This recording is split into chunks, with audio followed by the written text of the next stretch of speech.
1836 vote उनको 2 पत्ती पे मिला, लेकिन ये मुसलमानों ने अपनी ताकत बताई कि नहीं, हमारे कोई आंसू पोंछेगा, काम करेगा, हमारे दुख दर्द में काम आएगा। बहुत भरोसा करके उनको चुन के दिए, लेकिन कुछ नहीं काम आ सका। उसके बाद 2004 में राजवर्धन कदम बांडे को, उस वक्त भी मुसलमानों ने अपनी ताकत बताई, एकता बताई, भाई हमारे कोई तो काम आएगा, कोई तो हमारे आंसू पोंछेगा, कोई तो हमारे दुख दर्द में काम आएगा। और ये 4 मिसरे सुन ले शैतान और खबीस के लिए, शैतान और खबीस के लिए कि अपने भी घर में आग न लग जाए कहीं, इसलिए शैतान ने खबीस को आने नहीं दिया। मैं ये शेर बाद में सुनाऊंगा, इसका तासुर अभी टूट जाएगा, तो इसलिए मैं चाहता हूं कि वक्त कम है, मैं हैदराबाद की दबंग तो आपकी मुलाकात करवाना चाहता हूं कि एक मर्तबा आमदार माजिद हुसैन साहब को जोरदार तालियों में इस्तकबाल करें। उनसे गुजारिश कर रहा हूं मैं, अगर आप आमदार साहब से मोहब्बत करते हो और शैतान और खबीस की हार करना चाहते हो तो चौथी लाइन पर जरूर ताली बजा दीजिए कि जुल्म सितम का पेड़ लगाने नहीं दिया, बारूद नफरतों का बिछाने नहीं दिया, और अपने भी घर में आग न लग जाए इसलिए शैतान ने खबीस को आने नहीं दिया। नासिर भाई हमारे बीच। औज़ुबिल्लाहि मिनश्शैतानिर्रजीम, बिस्मिल्लाहिर्रहमानिर्रहीम। सैनशी पे तशरीफ फरमा मोअज़्ज़िज़ रुकन असम्बली जो हैदराबाद से तशरीफ लाए मोअज़्ज़िज़ माजिद हुसैन साहब, और कुछ ही लम्हों में तशरीफ ला रहे हैं मेरे और आपके हर दिल अजीज रुकन असम्बली वो उम्मीदवार हल्क़े हाज़ा जनाब डॉक्टर फारूक शाह साहब। सैनशी पे तशरीफ फरमा मोअज़्ज़िज़ शख्सियात, यहाँ पर बैठ कर सुनने वाले बुजुर्गों, दोस्तों, पसे पर्दा में बैठ कर सुनने वाली इज्जत माब मेरी माँ और बहनों, अस्सलामु अलैकुम रहमतुल्लाहि व बरकातहू। ये एक इंतखाबी जलसा है और मजलिस इत्तेहादुल मुस्लिमीन की जानिब से मुनक्किद किया गया है, और इस नुक्कड़ सभाओं का और सभाओं का रखने का मकसद मंशा सिर्फ यही होता है कि आपको हालात हाजरा से वाकिफ करवा सके, साथ ही साथ मजलिस इत्तेहादुल मुस्लिमीन के जो उम्मीदवार थे, यहाँ के रुकन असम्बली बने थे, इन्होंने अपनी कारकर्दगी के जरिए यहाँ पर किस तरीके से तरक्याती कामों का अंजाम दिया है। अल्हम्दुलिल्लाह, सबसे पहले मैं दुनिया की अवाम का अपने दिल की गहराइयों से शुक्रिया अदा करता हूँ, क्योंकि इन्होंने एक जुर्रतमंदाना फैसला 2019 में लिया, मुत्तहद और मुनज़्ज़म होकर अपने मेहनत और जुस्तजू की वजह से, अपने दुआओं के नतीजे में अल्हम्दुलिल्लाह आपने यहाँ पर एक तारीख रची है। आज यहाँ पर हमने भारी अक्सरियत से डॉक्टर फारूक शाह को मुंतखब किया है, तो वहीं पर डॉक्टर साहब ने भी आपके एक एक वोटों को उसका हक अदा करने की कोशिश की है। जैसा कि फिरोज लाला साहब अभी बता रहे थे कि पूरे महाराष्ट्र में कोई रुकन असम्बली ऐसा नहीं रहा जो 1300 करोड़ का बजट आपके यहाँ पर हल्के में लाया है।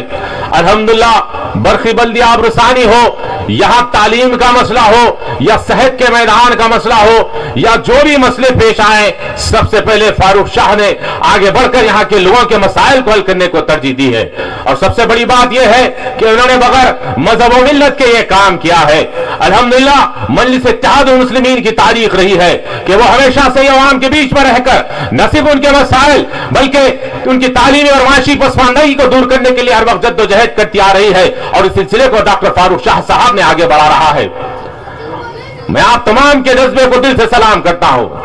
आज मुल्क के हालात किस रुख जा रहे हैं आप सब बखूबी जानते हैं, आप बशऊर लोग हैं, आप तालीम याफ्ता हैं, आप देख रहे हैं कि हालात हाजरा किस रुख जा रहे हैं। यहां पर कोई तरक्की या डेवलपमेंट की बात नहीं की जाती, यहां पर सिर्फ हिंदू और मुसलमान की बात की जाती है। यहां पर बात की जाती है तो शमशान और कब्रिस्तान की बात की जाती है, यहां पर सिर्फ मॉब लिंचिंग की बात की जाती है, यहां पर मुसलमानों को डराया और धमकाया जाने की बात करती है, मगर तरक्की की बात कोई नहीं करते। मगर उसके बरक्स मोअज़्ज़िज़ रुकन असम्बली ने जो जीत कर यहां पर आया है, इन्होंने बगैर मजहब और मिल्लत के न सिर्फ हमारे बस्तियों में काम किया बल्कि हमारे दूसरे मजहब के भाइयों के बस्तियों में भी काम किया, और इन्होंने यह बता दिया कि मजलिस हमेशा से ही अवाम के बीच में रहकर उनके मसाइल को हल करने में तरजीह देती है। मैं आप तमाम से इल्तिमास करता हूं, वक्त का अहम मुद्दा है ये, वक्त की अहम जरूरत है, हमको मुत्तहद और मुनज़्ज़म होना चाहिए। एक साजिश के तहत हमारे बीच में आ रहे हैं और अनाम निहाद सेकुलर जमातें जो हमारे बीच में आकर बड़ी बड़ी बातें करती है, बड़े बड़े मुसलमानों से मोहब्बत की बातें करते हैं, बल्कि हकीकत यह है कि वो बीजेपी को यहां पर फायदा पहुंचाने के लिए हमारे दरमियान में आई है। हमको मुत्तहद और मुनज़्ज़म होना होगा, हमारे एक एक वोट को डॉक्टर फारूक शाह साहब के हक में अदा करना होगा, क्योंकि अगर हम 80% से जायद पोलिंग अगर यहां पर करते हैं तभी जाके हम भारी अक्सरियत से यहां पर हमारे डॉक्टर साहब को मुंतखब कर सकते हैं।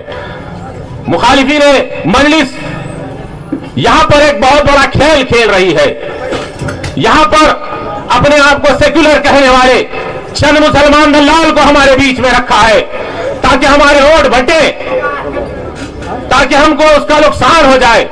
मैं आप तमाम से इल्तिमास करता हूं, निकलिए, न सिर्फ अपने वोट बल्कि अपने घर वालों के, अपने अड़ोस पड़ोस की, हर किसी की जिम्मेदारी लीजिए, क्योंकि यह जंग है जिसका आगाज हो चुका है। हम एक जिंदा कौम है तो हमें जिंदा होने का सबूत भी देना होगा। हमें सियासी शनाख्त को बचाने के लिए, हमारी बका को बचाने के लिए हमारे एक एक वोट को मजलिस के हक में अदा करना होगा, क्योंकि मजलिस इत्तेहादुल मुस्लिमीन आपकी शनाख्त है, मजलिस आपकी पहचान है, मजलिस आपकी ताकत है। मजलिस कभी हिंदू और मुसलमानों के बीच में फसाद करके अपना फायदा नहीं करवाती। मजलिस जालिमों को यहां पर हराने के लिए आई है और हम हराएंगे इंशाअल्लाह ताला। मैं आप तमाम से इल्तिमास करता हूं, अपने एक एक वोट को मजलिस के हक में इस्तेमाल कीजिए। अगर कोई अपना वोट नहीं इस्तेमाल कर रहा है तो वो समझ लीजिए कि वो बीजेपी को इसका फायदा पहुंचा रहा है। क्योंकि अगर हमारा एक वोट भी हम इस्तेमाल नहीं करेंगे तो उसका रास्त फायदा बीजेपी को होगा। मैं इल्तिमास करता हूं यहां की गय्यूर अवाम से, मेरे मां और बहनों से, यहां के नौजवानों से, क्योंकि जब भी मजलिस इत्तेहादुल मुस्लिमीन को जरूरत रही है तो नौजवानों ने हमेशा से ही अपने जोश और जज्बे से मजलिस का साथ दिया है, तो वहीं बुजुर्गों ने दुआओं से मजलिस को नवाजा है, तो वहीं कतारों में ठहर कर हमारी खवातीनों ने मजलिस को वोट दिया है। मैं इल्तिमास करता हूं वक्त की अहम जरूरत को समझिए, अपने एक एक वोट को फारूक शाह साहब के हक में इस्तेमाल कीजिए ताकि वो पहले से ज्यादा आपके मसाइल को हल करवा सके। बहुत बहुत शुक्रिया। सैनशीब तशरीफ फरमा आली जनाब इज्जत माप मेरे बड़े भाई फिरोज लाहला साहब, आली जनाब सलीम शाह साहब, आली जनाब समद पठान साहब, आली जनाब खालिद भाई साहब, आली जनाब नजीम फौजी साहब, आली जनाब शराफत अली साहब, शोएब मुल्ला साहब, यहाँ के वसीम मुंतरी कॉर्पोरेटर साहब और गोल्डन ग्रुप के तमाम जिम्मेदारान, यहाँ पे बैठे हुए मेरे कौम के बुजुर्गों, मेरे नौजवान साथियों, बसे पर्दा बैठकर सुनने वाली मेरी इज्जतदार माँ और बहनों, अस्सलाम वालेकुम व रहमतुल्लाहि व बरकातुहू। आज मैं, मेरे साथ हमारे साथी कॉर्पोरेटर हजरात, सदर मजलिस बैरिस्टर असदुद्दीन अवैसी साहब के हुक्म पर आपके दरमियान में आए हैं और हमें ये जिम्मेदारी सदर मजलिस बैरिस्टर असदुद्दीन अवैसी साहब ने दी है कि हम आपके दरमियान में आए, मजलिस इत्तेहादुल मुस्लिमीन की बात रखें और कोशिश करें और मेहनत करें, फारूक शाह साहब के साथ कांधे से कांधा मिलाकर चले और इंशाअल्लाह ताला हमारी मेहनत से, जब आपकी और हमारी मेहनत से अल्लाह राजी होगा तो मुझे यकीन है अल्लाह सुब्हानहू व तआला की जात पर कि यहाँ से फिर से फारूक शाह साहब भारी अक्सरियत से कामयाब होंगे और फिर जो विकास का काम जो दुनिया में हो रहा है वो और आगे बढ़ेगा। यहाँ पे जो सुकून है, जो अमन व अमान है, वो वैसे ही बरकरार रहेगा। आज जब चुनाव का माहौल आता है तो कई लोग हमारे दरमियान में आते हैं, कई ऐसे चेहरे भी हमारे दरमियान में आते हैं जिनको हमने 5 साल नहीं देखा। कई ऐसे लोग भी अपने बयानबाजी करते हैं जिन्होंने कभी हमारी हमदर्दी नहीं की। कई ऐसे लोग भी हमारे बीच में आकर हमको इंतशार का शिकार बनाते हैं जिनको हमारे गली कूचे के मसाइल नहीं मालूम, हमारे नौजवानों की तकलीफ नहीं मालूम, हमारे बुजुर्ग क्या चाहते हैं वो नहीं मालूम। मगर जब चुनाव आता है सबका एक ही एजेंडा होता है, जो काम कर रहा है उसे रोका जाए, जो कौम के लिए मेहनत कर रहा है उसे गिराया जाए, जो कौम की हमदर्दी में तड़प रहा है उसको हराया जाए। जो कौम के लिए सोच रहा है उसकी सोच को खत्म किया जाए, जो कौम के लिए मर मिटने के लिए तैयार है उसको रोका जाए। और ऐसा कोई शख्स जो मैं देखता हूं और बड़ी जिम्मेदारी के साथ ये कहता हूं, क्योंकि मैं भी एक हैदराबाद का आमदार हूं, और जिस किस्म का आमदार का फर्ज फारूक शाह साहब ने दुनिया में निभाया वो एक बेमिसाल काम है। ये काम करने के लिए यकीन मानिए बहुत ज्यादा मेहनत करनी पड़ती है, जुस्तजू करना पड़ता है।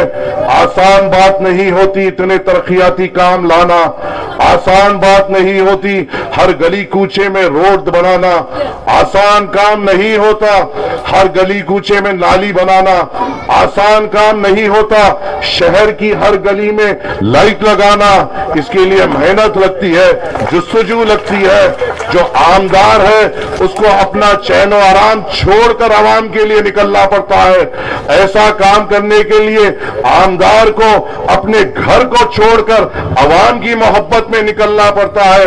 ऐसा काम मुकम्मल करने के लिए आमदार को अपने बच्चों के आंसू को नहीं देखते हुए आवाम के तकलीफात को समझना पड़ता है। ऐसा काम करने के लिए एक आमदार को अपने घर की हर एक तकरीब हो, खुशी हो या गम हो, उसको नजरअंदाज करते हुए आवाम के लिए जो जीना और मरना जानता है वही आमदार ऐसा काम करता है। आप मुझे बताइए, 5 साल पहले मैं भी यहां पे आया था, 5 साल पहले मैं भी धुलिया शहर में फारूक शाह साहब के लिए वोट मांगने आया था। जहां पर भी हम जाते थे या गाड़ी जाती थी धूल उड़ती थी। वो हालात कैसे थे? क्या हमारे बुजुर्गों की सेहत उसके लिए खराब नहीं होती? क्या हमारे लिए तकलीफात का माहौल नहीं होता? छोड़ो धुलिया शहर की बात, छोड़ो 1300 करोड़ की बात, जो वार्ड में मैं ठहरे हुआ हूं वहां पर सबसे पहले 50 लाख की concreting and drainage of road from Mateen Muqaddam के घर से लेडीज टॉयलेट को 50 लाख की रोड बनाने वाले का नाम फारूक शाह है। कॉन्क्रीटिंग रोड फ्रॉम बिलाल भाई के घर से राजू लीडर के घर तक 50 लाख की रोड डालने वाले का नाम फारूक शाह है। Concreting of internal roads Azad Nagar area में 50 लाख के डालने वाले का नाम फारूक शाह है। कॉन्क्रीटिंग ऑफ रोड्स तमाम मिल्लत नगर एरिया में वो उसके रोडों का डालने वाले का नाम फारूक शाह है। Concreting of roads from Hafiz Siddiq Nagar to Karimganj area, ये रोडों डालने का वाले का नाम फारूक शाह है 60 लाख की लागत से। Concreting of roads and installation of sewer lines and street lights at Gajanan colony 60 lakh की लागत से डाली गई।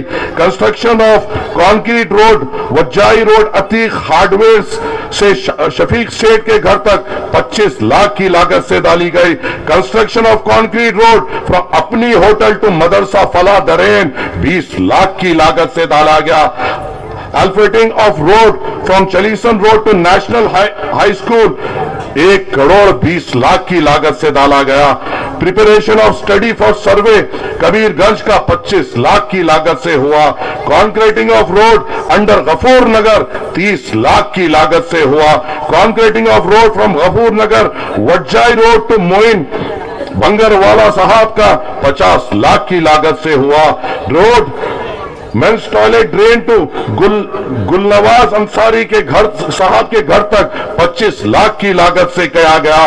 Road women's toilet to Khalid Sahab के घर तक 25 लाख की लागत से किया गया। रोड डाला गया मिल्लत नगर में डॉक्टर शकील साहब के घर से सलीम भाई और फुप्पू भाई के घर तक 25 लाख की लागत से डाला गया। कंपाउंड वॉल जो हमारा बड़ा मोमिन का कब्रस्तान है उसकी हिफाजत करने वाले का नाम फारूक शाह है, 50 लाख की लागत से लगाया गया। रोड डाला गया जाकिर शेख साहब के घर से अख्तर भाई के घर तक मिल्लत नगर में 25 लाख की लागत से डाला गया। सैनिटाइजर करीबन 3 लाख के बांटे गए। Installation of high mast at Shahi hotel 1 lakh की लागत से डाली गई। हाईमास मदरसा फला दरेन 1 लाख की लागत से डाली गई। High mast at sweet school Nandi road 1 lakh की लागत से डाली गई। Construction of tank for water storage पानी की किल्लत को दूर करने के लिए 6 लाख की लागत से डाला गया।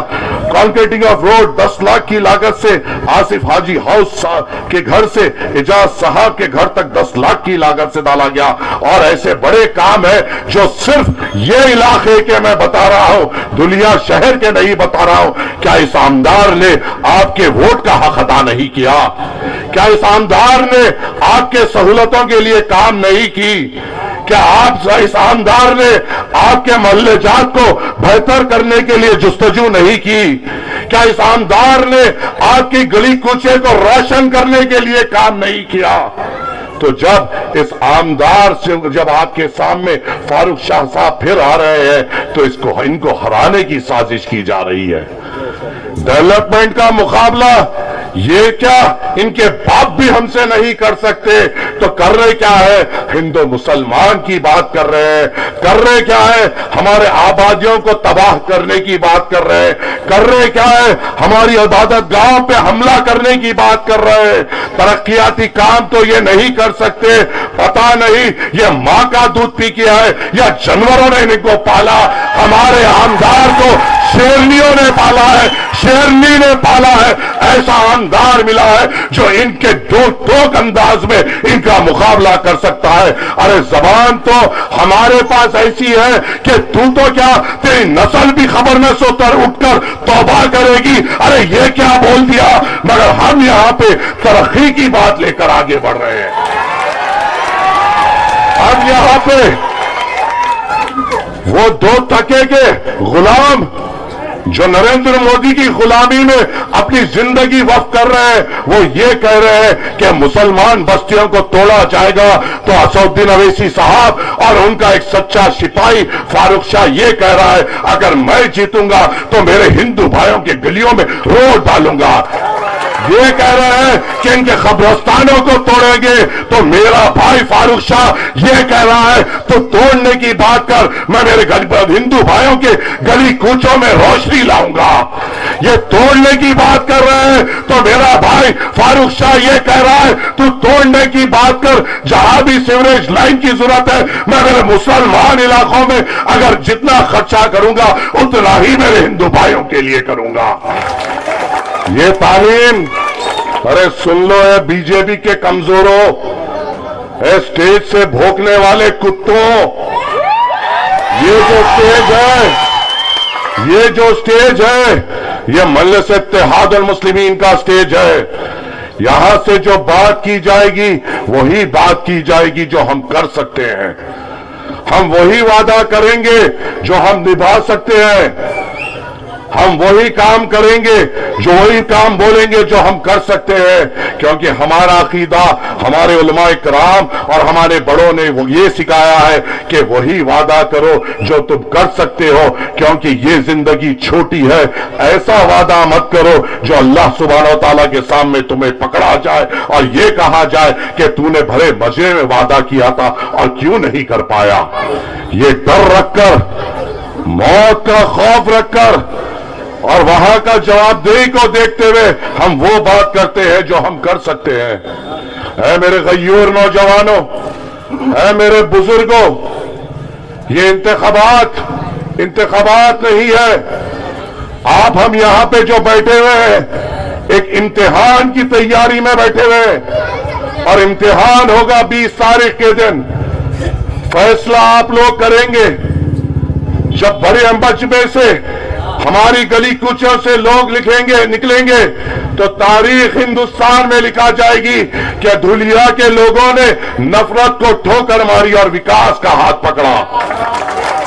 जब आप 20 तारीख के दिन निकलेंगे तो हिंदुस्तान का एक एक मुसलमान, दलित और पिछड़ा तबका दुनिया के मुसलमानों पे नजर लगाते हुए देखेगा, यहाँ के सेकुलर हिंदुओं पे नजर लगाते हुए ये देखेगा कि जीत किसकी होती है, नफरत की होती है या विकास की होती है। आप पे नजर रहेगी। और याद रखिए, बेशक हमारा ईमान ये है, अगर हमारे घर में कुछ अच्छा होता है तो अल्हम्दुलिल्लाह, कुछ बुरा होता है तो भी अल्हम्दुलिल्लाह, कोई मौत होती है तो इन्ना लिल्लाहि व इन्ना इलैहि राजिऊन, अल्लाह की चीज थी अल्लाह के पास चले गई। क्योंकि हमारा ईमान यह है कि हर चीज अल्लाह के तरफ से होती है। तो अल्लाह ताला ने आपको एक खादिम दिया है जिसका नाम फारूक शाह साहब है। अब आपका काम है उनको मजबूत करना, आपका काम है उनको ताकतवर बनाना, आपका काम है उनको और हिम्मत देना। बताओ मेरे नौजवानों, आज फारूक शाह है तो कोई तो है हमारे लिए बोलने वाला। आज फारूक शाह है तो कोई तो है, अगर कोई हमारी इबादत गांव पे नजर डाले तो उसकी नजरों को छुपाने वाला। अगर फारूक शाह है तो कोई तो ऐसा खादिम है जो हमारे महल्ले जात पे कोई आफत आए तो उसका मुकाबला करे। अगर फारूक शाह है तो कोई तो है जो हमारे लिए ठहरेगा, लड़ेगा, अपनी कुर्बानी देगा। अगर खुदा ना खास्ता उम्मीद फारूक शाह साहब बनेगा, उम्मीद है, तवक्को है आपसे, पटाखेबाजी हो जाने दीजिए, उसके बाद चालू करें।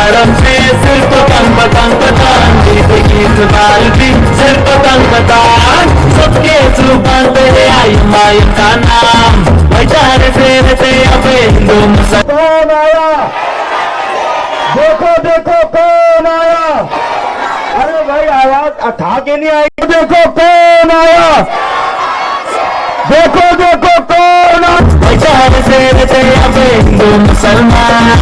अशोक बाबा है हमारे हैदराबाद की जान, पूरे हिंदुस्तान में इनकी अलग है।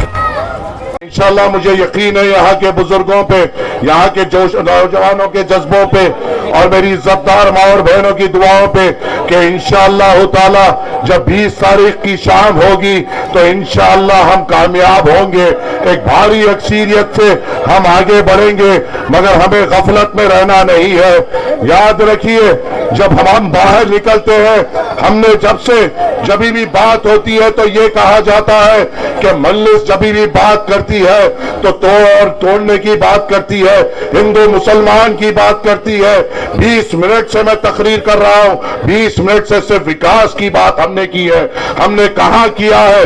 मगर हां, जब हिंदुत्व के गुलाम हमारे तरफ आंख उठा के देखेंगे, उनका मुकाबला करना आपके सिपाहियों का फर्ज है। हमारा यह अकीदा है कि आपने हमें जो जिम्मेदारी दी है, ये हमारा फर्ज ये है कि आप पे आने वाली हर एक तकलीफ को हमें आगे बढ़कर सामना करना है। आप पे आने वाली हर एक परेशानी को हमें आगे बढ़कर सामना करना पड़ता है। और ये देखिए, यहाँ तो फारूक शाह है, मालेगांव में मुफ्ती साहब है, हैदराबाद में बैरिस्टर असदुद्दीन अवैसी साहब की फौज है। सोचो, जहां पे मजलिस इत्तेहादुल मुस्लिमीन नहीं है, वहां पे क्या हाल हो रहा है। उत्तर प्रदेश में यहाँ पे कई मेरे ऐसे भाई होंगे जो उत्तर प्रदेश से आ रहे हैं, तो उत्तर प्रदेश की एक पार्टी की साइकिल जो पंक्चर है, पूरी फारग बंद है, हैंडल मुड़ी हुई है, हमारे बीच में आ रहा है। आपको पता है मेरे नौजवानों, है मेरे बुजुर्गों, मुझे मौका मिला था असदुद्दीन अवैसी साहब के साथ उत्तर प्रदेश में फिरने का। अखिलेश यादव उनका सदर है। अखिलेश यादव ने चुनाव से 1 साल पहले उनके विधानसभा में कई सभाएं की, कई तकरीरें की, कई बात की, यादवों की बात की, दलितों की बात की, ठाकुरों की बात की, दूसरे तबकात की बात की। यहाँ पे ठहरे हुए कोई ना कोई यूपी का होगा। मेरी बात अगर गलत है तो कह देना गलत है। पूरे 6 महीने के उसके इलेक्शन कैंपेन में उसने लफ्ज मुसलमान नहीं इस्तेमाल किया। उसका उम्मीदवार हमारे बीच में आ रहा है, जो हमारा नाम लेने से भी कतराता है, क्योंकि उसे पता है हिंदुस्तान के मुसलमानों को स्कूल ना दो चलेगा, हिंदुस्तान के बच्चे मुसलमान बच्चे बेरोजगार रहो चलेगा, हिंदुस्तान के मुसलमान बुजुर्गों को स्कूल ना दो, अस्पताल ना दो चलेगा, इनके महल्ले जात में कोई तरक्की ना हो चलेगा, इनके महल्ले जात अंधेरे में रहो चलेगा, इनकी इबादत गांव के ताल्लुक से बीजेपी बार बार भोगते रहे चलेगा, इनके मदरसों पे बीजेपी निशाना बार बार लगाए चलेगा, मगर सिर्फ मुसलमान को डराने ये सब देने की क्या जरूरत? बीजेपी के नाम से डराओ, मुसलमान हमारे वक्त हक में वोट देगा। हमारी अहमियत को खत्म कर दिया गया। सिर्फ बीजेपी के नाम से डराकर हमारे वोट हासिल किए जा रहे हैं। उत्तर प्रदेश में बीजेपी के नाम से डराकर हमारे वोट हासिल किए जा रहे हर जगह पे, हिंदुस्तान के कोने कोने पे। और मुसलमान सिर्फ बीजेपी को हराने की चक्कर में ना अपने नौजवानों का मुस्तकबिल देख रहा है, ना बहल जात में स्कूल का मुतालबा कर रहा है, ना हम अपने इलाकों में कॉलेज का मुतालबा कर रहा है।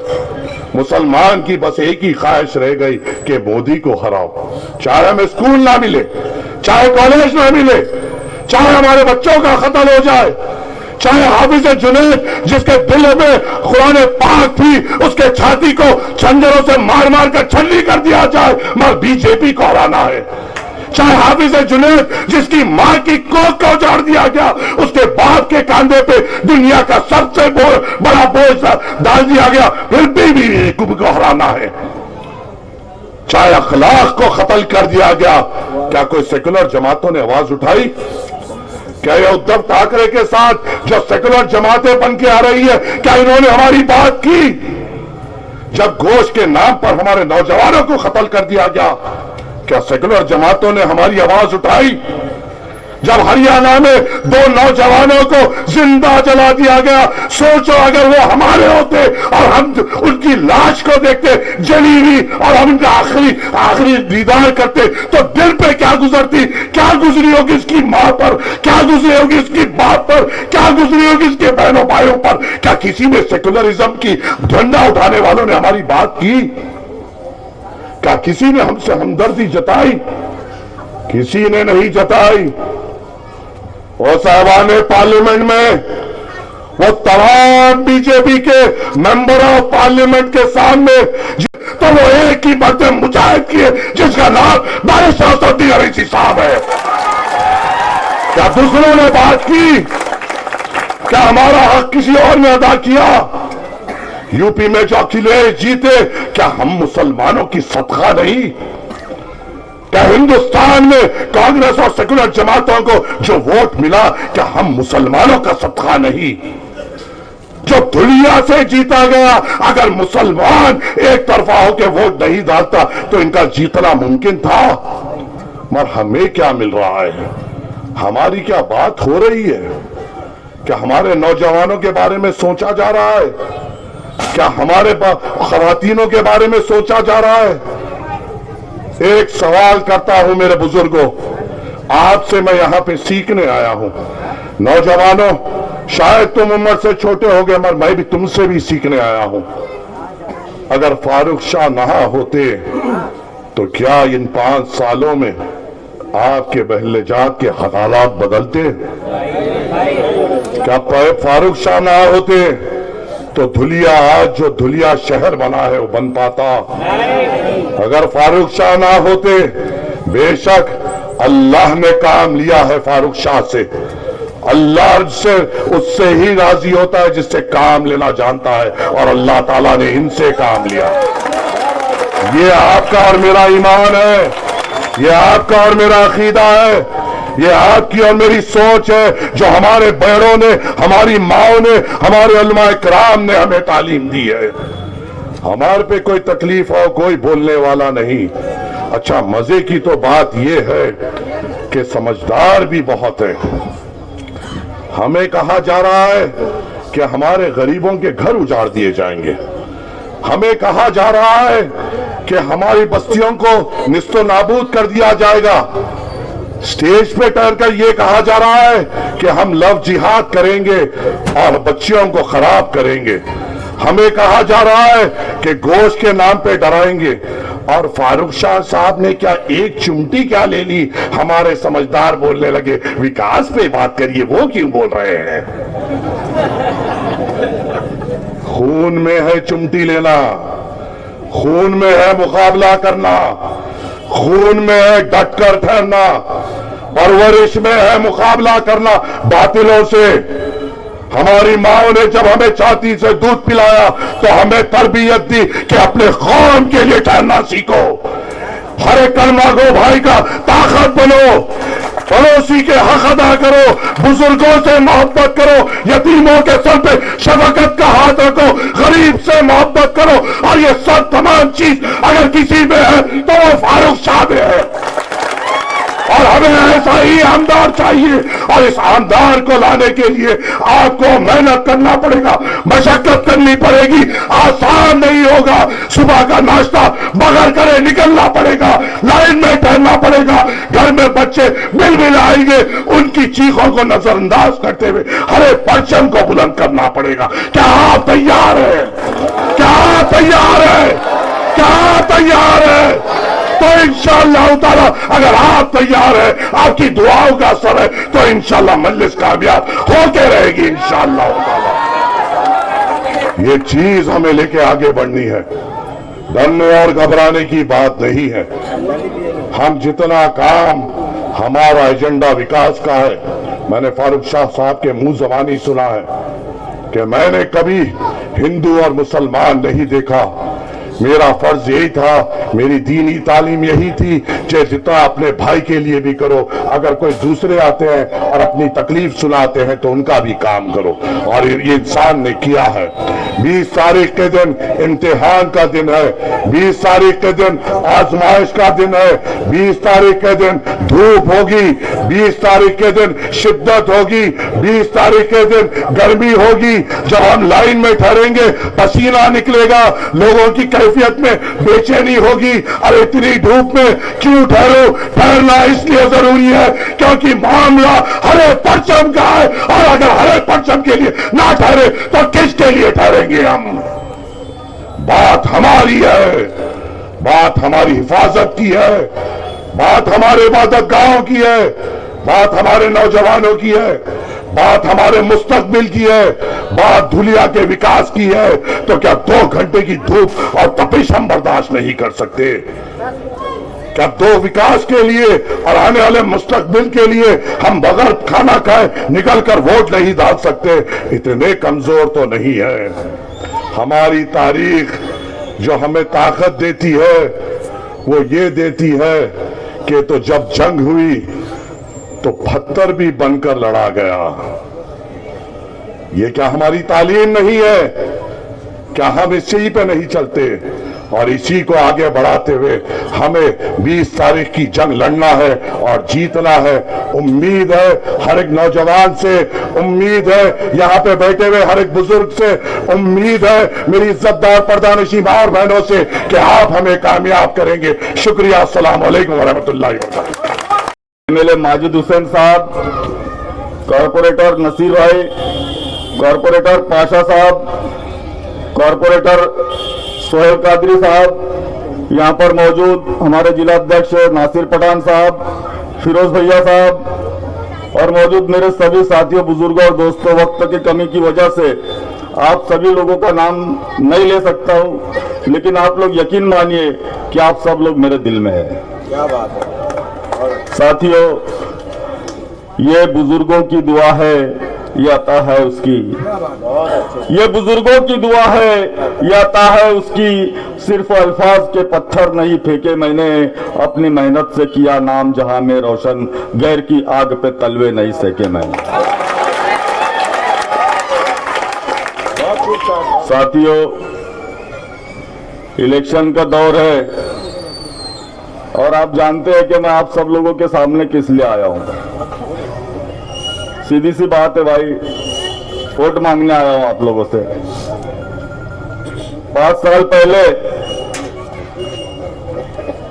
मैंने आप लोगों से वोट मांगा था, लेकिन आप लोगों के कुछ काम नहीं किए थे। फिर भी अल्लाह का शुक्र है, आप लोगों का जितना शुक्रिया अदा करना चाहूंगा वो कम है। आप लोगों ने मुझ पर एतमाद, मुझ पर भरोसा करके मुझे अपने कीमती वोट दिए, मेरे लिए दुआएं की, मेरे लिए मेहनतें की, और उसी की निस्बत पर हिंदुस्तान आजाद होने के बाद पहली मर्तबा इस शहर से एक मुस्लिम आमदार चुनकर आया। और साथियों, अभी तो आप लोगों ने देखा कि अल्हम्दुलिल्लाह आप लोगों ने जो एतमाद, जो भरोसा मुझ पर दिखाया था, तो मैं आप लोगों से सवाल करना चाहूंगा कि आप लोगों के भरोसे पर मैं पूरी तरह से उतरा हूं या नहीं साथियों। मैंने आप लोगों के लिए, अपने शहर के लिए, अपने काम और समाज के लिए पूरी मेहनत और पूरी ईमानदारी से काम किया है नहीं? आप उंगली उठाकर बताइए साथियों इंशाअल्लाह। बहुत बहुत शुक्रिया साथियों। आज मेरे कामों के ताल्लुक से अल्हम्दुलिल्लाह हमारे एमएलए माजिद साहब ने बताया, उसके पहले हमारे फिरोज भैया ने बताया, कई लोगों ने बताया, और मैं तो समझता हूं कि अल्हम्दुलिल्लाह आप सब लोगों को बताने की भी जरूरत नहीं कि मैंने आप लोगों के लिए काम किए या नहीं। तो आज एक मेरे दोस्तों ने मुझसे पूछा कि यार पहले भी बोले बहुत मुस्लिम उम्मीदवार खड़े हुए विधानसभा से, लेकिन उस वक्त कौम और समाज मुत्तहिद क्यों नहीं हुआ? तो मैं उनको ये बोला कि भाई ये तो अल्लाह की मसलियत समझो, लेकिन आप लोगों को कुछ बातें बताना चाहूंगा। हो सकता है कि अल्लाह ताला ने उन बातों के, उन कामों के सदक़े तुफैल में आप लोगों को यह हिदायत दी होंगी और आप लोग मुत्तहिद हुए होंगे। सन 2008 का फसाद देखिए साथियों, आप लोगों को मालूम है अच्छी तरह से कि हमारी कौम का कोई पुरसाने हाल नहीं था। पूरे शहर में कर्फ्यू नाफिज था। उस वक्त मुझे एक फोन आया मेरे दोस्त का कि भैया बोले मेरी बहन की डिलीवरी का मामला है और बोले उनको डिलीवरी के लिए ले जाना है। तो मैंने, मेरी गली में एक टैक्सी खड़ी रहती थी शब्बीर भैया की, वो टैक्सी को निकाला और वहां जाकर वो बहन को हमने उसमें सवार किया। पूरे शहर का हमने जायजा लिया। एक भी हॉस्पिटल शुरू नहीं था, हम लोग भटकते रहे, लेकिन तमाम हॉस्पिटल बंद होने की वजह से वो बहन की डिलीवरी गाड़ी में ही हुई। उस वक्त मैंने अल्लाह पाक से ये इल्तिजा की कि अल्लाह पाक अगर मैं इक्तिदार में आऊंगा तो इंशाअल्लाह सबसे पहले मुस्लिम इलाके में एक जच्चा खाना, एक डिलीवरी वार्ड बनाऊंगा। अल्लाह का शुक्र है, उसके बाद आप लोगों की दुआओं से शहर का नायब मेयर बना और उस वक्त मैंने म्यूनिसिपल कॉलोनी में 51-52 स्कूल को तोड़कर बेहतरीन तरीके से एक डिलीवरी वार्ड हमारी बहनों के लिए वहां शुरू किया। हदीस पाक का मफहूम है कि इन्नमल आमालु बिन्नियात। अगर किसी के दिल में काम करने की खुलूस नियत हो तो अल्लाह की मदद उसके साथ शामिल हाल रहती है। मेरी नियत थी काम करने की, मैंने काम किए, उसमें अल्लाह पाक की भरपूर मदद रही और आज अल्लाह का शुक्र है कि न सिर्फ मुस्लिम भाई बल्कि शहर में जितने समाज के लोग हैं वो तमाम लोग ये बोलते हैं कि आज तक जितने भी आमदार आए उसमें सबसे बेहतरीन तरीके से अगर काम किया है तो फारूक शाह ने किया है। दूसरा एक वाकया 2008 का ही, फिरोज भैया, कि मुझे शीतल होटल के पास से एक फोन आया कि भाई यहाँ पर बोले तुम्हारे समाज की 3-4 औरतें वन्य अम्बोड़ा गांव है ना जो अमन रास्ते पे, वहां से बोले आ रही है पैदल पैदल और उनके पीछे कुछ फसादी लगे हुए हैं और उनकी जान और उनकी इज्जत खतरे में है। मैंने फौरन एसपी को फोन लगाया और एसपी को बोला कि एसपी साहब, हमारी कौम का, हमारी इज्जत का, हमारी अना का मसला है। हमारी 3-4 बहनें वन्य अम्बोड़ से आ रही है और उनके पीछे कुछ शरपसंद, कुछ फसादी लगे हैं। आप फौरन कुमक भेजिए, मैं 20 मिनट इंतजार करूंगा और अगर आपने हमारी कोई मदद नहीं की तो मैं मेरे 500 साथियों को लेकर जाऊंगा और उन बहनों को सही सलामत वापस लेकर आऊंगा, चाहे उसका अंजाम कुछ भी हो। एसपी ने मुझे बोला कि अभी इस वक्त तुम कहाँ हो? मैंने उनको बोला कि मैं 80 फीट रोड पर हूं। बोले तुम वही ठहरो, मैंने एक मिनी बस भेजा हूं। थोड़ी देर बाद मेरे घर के सामने 80 फीट रोड पर एक मिनी बस आई। उसमें सब रैपिड एक्शन फोर्स के नौजवान बैठे हुए थे। एक भी पुलिस हमारी पहचान का नहीं था। मैंने अपनी जान की परवाह नहीं की। साथियों, आप लोगों को एक बताना चाहूंगा, आप लोगों ने देखा शुरू से अल्लाह पाक ने इज्जत, दौलत, शोहरत, ताकत सब कुछ आप लोगों की दुआओं से दी है। उसके साथ एक जज्बा दिया है आप लोगों का, आपके अपने कौम और समाज की खिदमत करने का। साथियों, 2007 में जिस वक्त अल्लाह पाक ने हज की शहादत मुझे नसीब फरमाई, उस वक्त मैंने मैदान अरफात में ये दुआ की कि अल्लाह पाक अगर मुझे मौत देना तो शहीदों वाली देना। उस मिनी बस में सवार होकर मैं गया। शीतल होटल के पास पहुंचने के बाद हमने इधर उधर देखा, लेकिन कोई भी नहीं दिखाई दिया। मैंने वापस उस नंबर पे फोन किया कि भाई यहाँ तो कोई भी नहीं है। तो उसने बोला कि शीतल होटल के पीछे जो खेत है, उस खेत में औरतें अपनी जान छुपाए बैठी हुई है। मैं फौरन मिनी बस पे खड़े होकर मैंने कलमा पढ़ना शुरू किया, अजान देना शुरू किया। और जब उन औरतों को ये लगा कि ये कोई फसादी नहीं बल्कि अपना एक ईमान वाला भाई है, तो उसमें से एक औरत ने अपना सर उठाकर देखा। मैं फौरन नीचे उतरकर वहां गया। वो औरतें मुझसे बिलक बिलक कर रोने लगी। अल्लाह का शुक्र है, उन ख्वातीन को मैंने मिनी बस में सवार किया और ये जो नेशनल स्कूल में हमारा रिलीफ कैंप था, यहाँ लाकर उनको छोड़ा। तो इस तरह के से जो खिदमत मैंने अंजाम दी है, मैं समझता हूं कि अल्लाह पाक का वही शायद अल्लाह पाक को ये काम पसंद आया होगा और उसके सदक़े में अल्लाह पाक ने आप सब लोगों को ये हिदायत दी कि आप लोग मुत्तहिद होकर फारूक शाह को आमदार कीजिए। उसके बाद ऐसा था, ये हमारे फिरोज भैया बैठे यहाँ पर कि हमारी महानगर पालिका में पहले ऐसा रिवाज था माजिद भाई कि यहाँ पर कदम बांडे जो था वो पूरे धुलिये का मुखिया था और वो सब मुसलमान 15-20 साल उसके पीछे रहे। तो वो छोटा मोटा पद दे दिया करता था कॉरपोरेशन में, किसी को वह गट नेता, किसी को विरोधी पक्ष नेता, या तो फिर डिप्टी मेयर।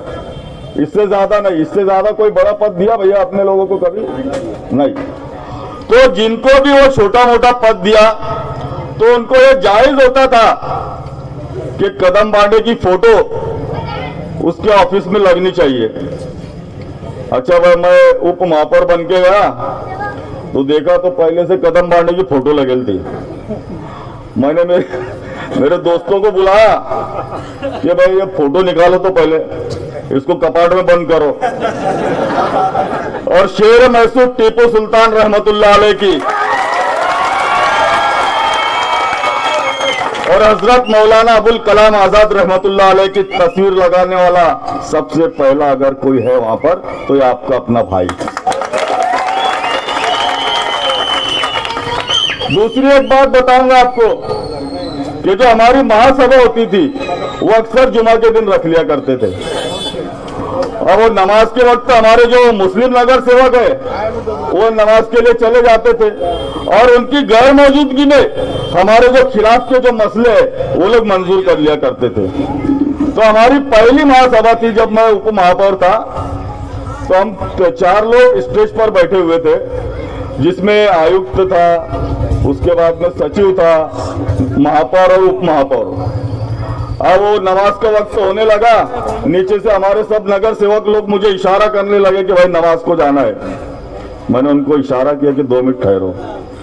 जैसे ही महापौर की रूलिंग खत्म हुई उसके हाथ से मैंने माइक छीना और बोला कि ये महासभा को 1 घंटे के लिए बंद किया जाए।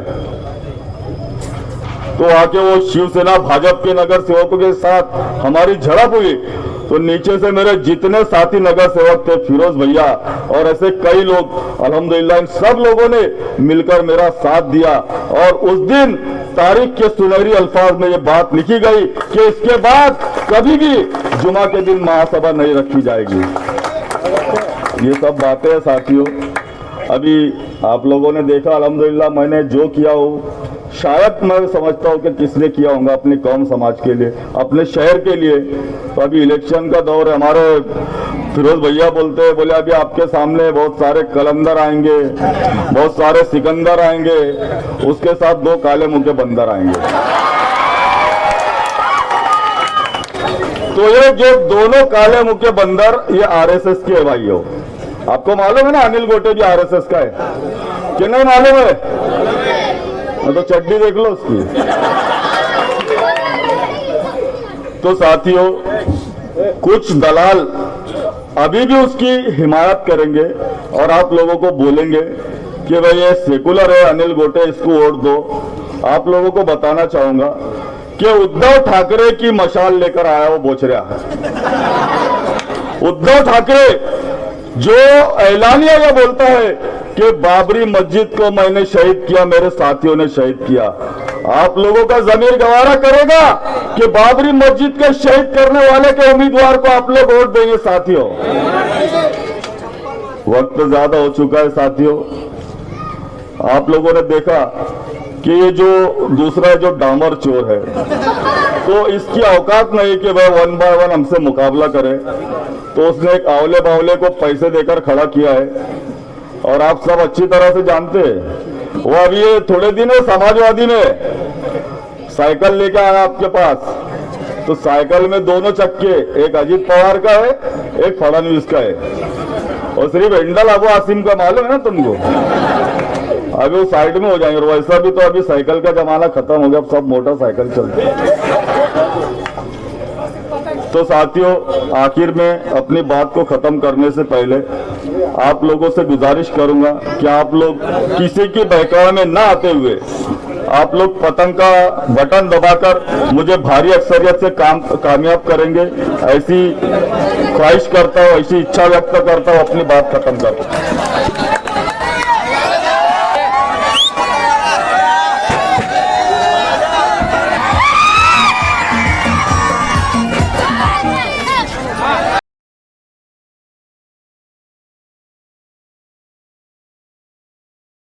सामने वक्त और हालात रखे।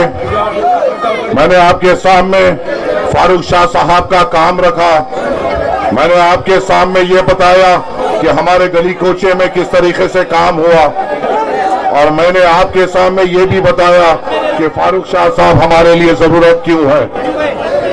ऐ मेरे नौजवानों, मेरी इज्जतदार माँ और बहनों, आज मुल्क के हालात बड़े नाजुक है। हर मोड़ पर हमारे खिलाफ साजिश हो रही है। हर मोड़ पर हमारे खिलाफ ऐसे कानून बनाए जा रहे हैं। बैठ जाइए, सब बात में करिए, बात में करिए।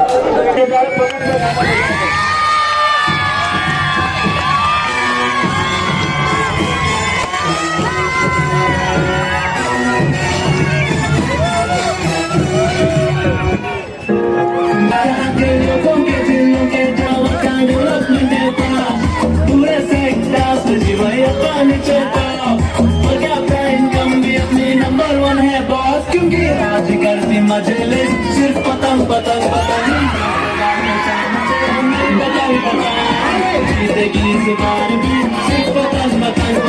एक मरतबा फिर औज़ुबिल्लाहि मिनश शैतानिर रजीम, बिस्मिल्लाहिर रहमानिर रहीम। तो बस मैं मेरी तकरीर का आगाज करते हुए